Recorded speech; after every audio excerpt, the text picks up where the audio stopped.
short range. Short range goals, that's your goals for tomorrow, this week, this month, this year, the immediate future. We call these confidence builders.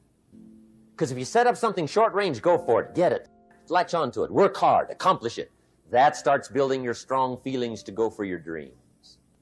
Now, I've divided goals into 3 categories. Here they are. Number 1 is economic.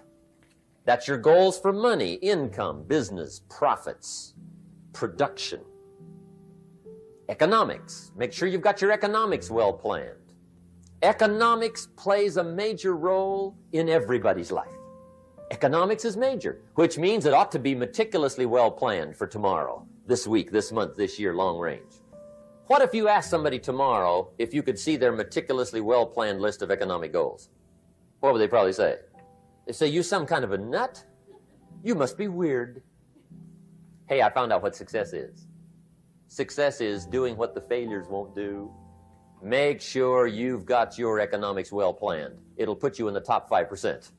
Now here's the second category of goals, things. Make a list of the things you want. And on my list of things, now I put everything. Little things as well as major things. Doesn't matter how small it is, it goes on my list. I used to just put major things, cars, homes. I don't do that anymore. I now load my list with everything. Everything. And the reason is, part of the fun of having a list is checking it off. So load up your list, the things you want. Now, when you check off something major, celebrate. That's an important point to make. Celebrate your achievements. Live it up. Have a party when you reach something you've worked for a while. See, we all grow from 2 experiences. One is called the pain of losing. The other one is called the joy of winning. We need both of them. Amplify them as much as you can, which also means make losing painful. If you set up something, fooled around, didn't get it, put it on yourself. On the other side, if you did get it, congratulate yourself. Self-congratulations is a sign of maturity. Seeking congratulations is a sign of immaturity. But hey, winning and losing, see, that's what it's all about. That's the name of the game. Now, some people lead such mediocre lives, at the end of the day, they don't know whether they're winning or losing. Here's the third category of goals, personal development. Put those goals together, personal development goals. That's your goals to be stronger, more decisive, be a speaker, be a leader, learn a language, all kinds of skills. Okay? The whole weekend seminar was designed to improve all your skills so that you walk away more skillful. And that's what you want, the personal development skills. That's what attracts, that's what brings good things to your life, the person you become, more skillful. Now, this is quite a package to work on. Economics, things, personal development. For tomorrow, this week, this month, this year, long range. Now, here's the simple formula for setting goals. It goes like this. A, work on your goals. That's step 1. Work on them. And I put the word work there deliberately. Setting goals is plain hard work. It's work. I know it's work. That's why a lot of people just let it slide. It's work. Many people work hard on their job, but they don't work hard on their future. They just let that slide. And the work involved is making plans. I know most people don't. I understand that. But don't let that be you. Good worker, hard worker, sincere. But you got to be better than sincere, working hard. You got to be better than a good worker. You got to be a good planner. Somebody once wisely said, the people who fail to plan are planning to fail. Well said.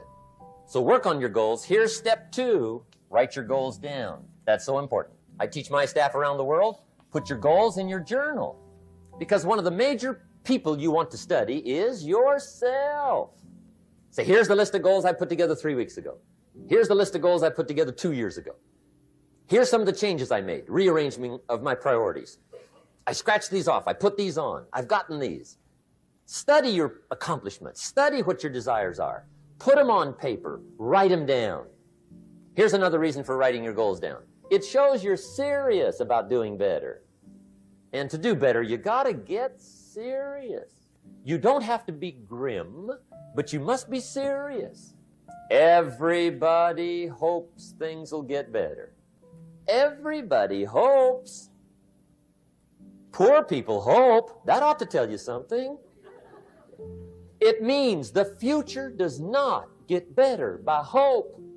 It gets better by plan. I used to have the affliction called passive hope. It's an affliction. Probably what's even worse than that is happy hope. Now that is really bad. That's bad. Happy hope. So get serious about your goals. Put them on paper. Write them down. There's all kinds. His goals, her goals, their goals. Business goals, financial independence goals, family goals. I mean, there's so many things to work on this that if you don't get busy and work on it, sure enough, the time will pass. And sure enough, 5 years from now, you'll wind up where you don't want to be, wearing what you don't want to wear, driving what you don't want to drive, being what you don't want to be. Now's the time to fix it. Now, here's the third step to your goals. Check the size of your goals and the kinds of goals. How big they are, what kind they are, affects you. And here's one of the important phrases of the evening. Your goals are affecting you, whatever they are. Your goals affect your handshake. Your goals affect your attitude, personality. Your goals affect the way you walk, the way you talk, the way you dress.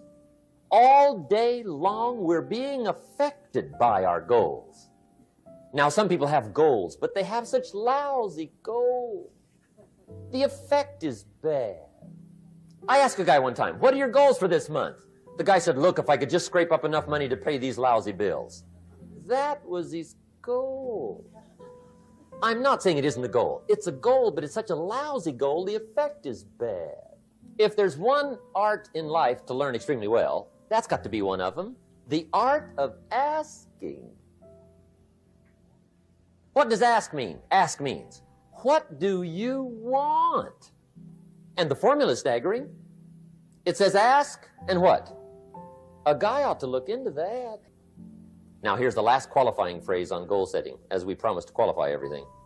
And it simply goes like this. Remember, you won't get everything you want. And we've already studied the reason for that. Simply, sometimes it hails on your crop and rains on your parade. It's that kind of planet. So you won't get everything you want, but if you will work this goal-setting formula, you can get plenty for wealth and happiness. Okay, that's goal setting. Here's the last subject, the day that turns your life around. Let me just quickly give you a list of 4 emotions that can change your life in one day. Emotions are powerful. Sometimes it doesn't take much to alter your whole life direction. Okay, here they are. Number 1, disgust. Powerful emotion. Disgust says, I had it. See, that could be the day. The day you can say, I've had it. And whether you've had it with something small or something major, the day you can say, I've had it, may not be the day it ends, but the day it begins. That's what I said when that little Girl Scout left my door when I'm 25. I give her the big lie, she leaves, I say, I don't want to live like this anymore. I've had it with lying and being broke. Powerful day. And decision-making is powerful. And it's emotional. That's those knots in the pit of your stomach, right? Waking up in the middle of the night in a cold sweat, trying to decide. We sometimes call it inner civil war. What shall I do? Well, for progress, you must decide. The best advice I can give you came from a wealthy friend of mine who said, if it's easy, do it easy. If it's hard, do it hard. Just get it done. If you went home tonight and in the next few days cleaned up a whole list of decisions, that might furnish enough inspiration for the next 10 years. I found this out many times after you've decided. Getting on with it is easier than deciding. Sometimes decision is the toughest part. Here's the next emotion, desire, wanting to bad enough. And I don't know how to tell you to want to. That's something you've got to come up with. There's 2 things I know about desire. Number 1, it comes from inside, not outside. You don't send off for it. Number 2, I know desire can be triggered by something. Who knows what it might be? Sometimes desire waits and sleeps for something to happen. Maybe it's a book, maybe it's a song, maybe it's a sermon, maybe it's a lecture, a seminar, maybe it's the conversation of a friend, a happening, an event. Who knows? The best advice I can give you is what I give my staff. It goes like this: welcome every human experience. You never know which one is going to turn it all on. Even the bad experiences. Sometimes from the bitterest experience comes the greatest awakening. So let down the barriers, take down the walls. The same wall that keeps out disappointment keeps out happiness. Here's the last one. This one's powerful. Resolve. Resolve says I will. 2 of the most powerful words in the language. I will. Benjamin Disraeli once said, nothing can resist a human will that will stake even its existence on the extent of its purpose. Shortly put, I'll do it or die. See, that's powerful. That could be the day that turns your life around. The world has a strange way of stepping aside when somebody says, I'll do it or die. The man says, I will climb the mountain. They've told me it's too high, it's too far, it's too rocky, it's too difficult, it's never been done before, but it's my mountain, I will climb it. Pretty soon you'll see me waving from the top. Or dead on the side, because I ain't coming back. Promise yourself you will never give up. Now let me show you what triggers all emotions into activity that brings results. And results is the name of the game. Here it is. Action. Finally, you must do something about how you feel.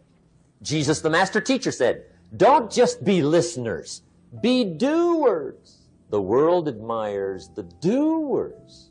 Whatever it takes to get you to try harder, read more, set your goals, and go for it. Here's the next attitude disease. Over-caution. Some people never will have much. They're too cautious. Now, you can also be too reckless, but you can also be too cautious. This is called the timid approach to life. And my caution was always the risk. Risk used to drive me right up the wall.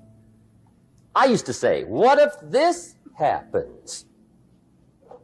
It's called the language of the poor. What if this happens? And on top of that, if this was to happen, look at the fix I'd be in. I better not try. I could always ace myself out. Then I'll tell you what changed my whole life when I finally discovered it's all risky. The minute you were born, it got risky. If you think trying is risky, wait till they hand you the bill for not trying. If you think investing is risky, wait till you get the tab for not investing. See, it's all risky. Getting married is risky. Having children is risky. Going into business is risky. Investing your money is risky. It's all risky. I'll tell you how risky life is. You're not going to get out alive. That's risky. The Englishman says, well, if that's the way it's going to work out, let's give it a go. Right. That's what it's for. Give it a go.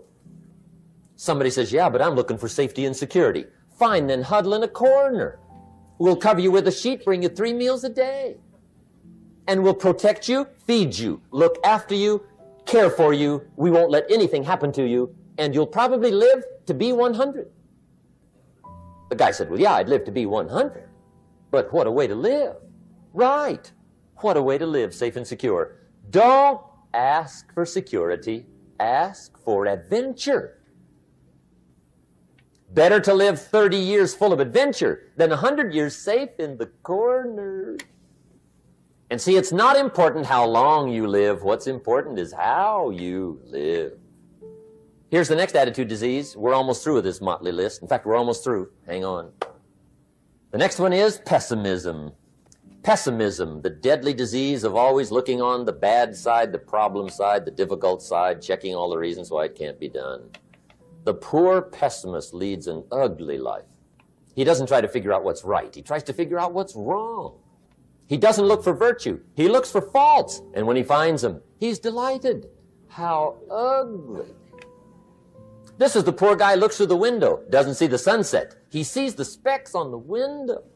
And this is the poor guy, right, who rushes up, takes such leave of his senses. This guy rushes up and he says, I've got 5 good reasons why it won't work. He's so dumb he doesn't know all you need's one. He's got 5. To the pessimist, the glass is always half empty. To the optimist, the glass is half full.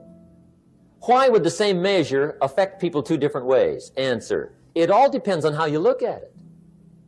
Our lives are mostly affected by the way we think things are, not the way they are. The way we think they are affects us most. There's a subject we don't have time to get into tonight called better thinking habits. One of the major things Shove taught me when I met him, he said, poor thinking habits keeps most people poor. Not poor working habits. Most people work hard, but they don't think hard. And Shove taught me that the mind is like a factory, a mental factory. And whatever you think about all day long pours ingredients into this mental factory. And that's what builds the economic, social, financial fabric of your life. He quoted me a Bible phrase that says, as you think, so you become. How awesome. When he talked about poor thinking habits, he had me. I used to start the day reading the morning newspaper. I mean, you can believe that or not. I'd get a cup of coffee and read the paper. I'd load up on wars and riots and murders and stabbings and killings and bank robberies and muggings and car wrecks and tragedies. I'd even read the back pages. I seem to like that stuff for some weird reason. I'd load up on all that, and then I'd start the day. You can imagine the kind of days I used to have. You walk around on your financial knees. The guy says, I want to be a great leader. Wonderful. The first thing we do is follow him to his house. When we get there, we walk in and check his library, number 1. Somebody says, well, why check his library? The reason is because what a man reads pours massive ingredients into his mental factory, and the fabric of his life is built from those ingredients. You would not believe what some people have got in their house to read. The kids back in Danbury, Connecticut, high school, they're asking me questions one day. I'm talking to the kids. Kids got good questions these days.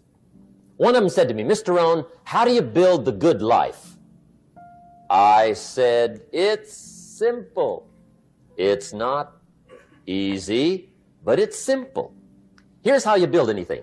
Select the right ingredients, keep out the wrong ingredients, and it starts with thought. Everything starts with thought. So you must be wise and careful what you think about, because that starts everything. You got to be wise and careful. I asked the kids, what would happen if somebody dropped sugar in my coffee? They said, well, you'd be okay. I said, what if somebody dropped strychnine in my coffee? They said, well, you'd be dead. I said, correct. Lesson 1. Life is both sugar and strychnine. You gotta be careful. I said, what if my worst enemy drops in the sugar? They said, will you be okay? I said, what if my best friend, even by accident, drops in the strychnine? They said, well, you'd be dead. I said, correct. Lesson 2, watch your coffee. You gotta be careful. See, it doesn't matter who hands you the bad stuff. It doesn't matter where you get the bad stuff. It'll still do its damage on your bank account, wherever you get it. Mr. Shove gave me one of the greatest phrases when I first met him when he said, Jim, every day stand guard at the door of your mind. How important. Stand guard at the door of your mind. And you decide what goes into your mental factory. Don't let anybody just dump anything they want to in your mental factory, because you've got to live with the results. Okay, here's the last disease, and we're through with this list. In fact, we're almost through. Hang on. The last subject is very brief. The last disease, but this one is deadly. Engage in this one, indulge in it even slightly, and you might as well forget the future, because it's going to forget you. Complaining, crying, whining, griping. A Bible word called murmuring. See, that'll ace your future. Spend 5 minutes complaining, and you have wasted 5. And you may have begun what's known as economic cancer of the bone. Surely they will soon haul you off into a financial desert and there let you choke on the dust of your own regret. I hope I said that well, so you won't forget. It's a deadly disease. If you don't think it's bad, ask the children of Israel of Old Testament fame. Typical of us all, their story just happened to get in the book. Story says, children of Israel were slaves. God performed a series of dazzling miracles and got them out. And now they're heading for the promised land. Remember the story? Heading for the promised land. Tragedy of the story, they never got there. Reason. From day one, they started to complain. Which I think means two things. Indulge in this long enough, you get your future canceled. And I guess it also means even God himself can only take so much. Just be on the lookout of the things that can destroy all the good you start. The war is on.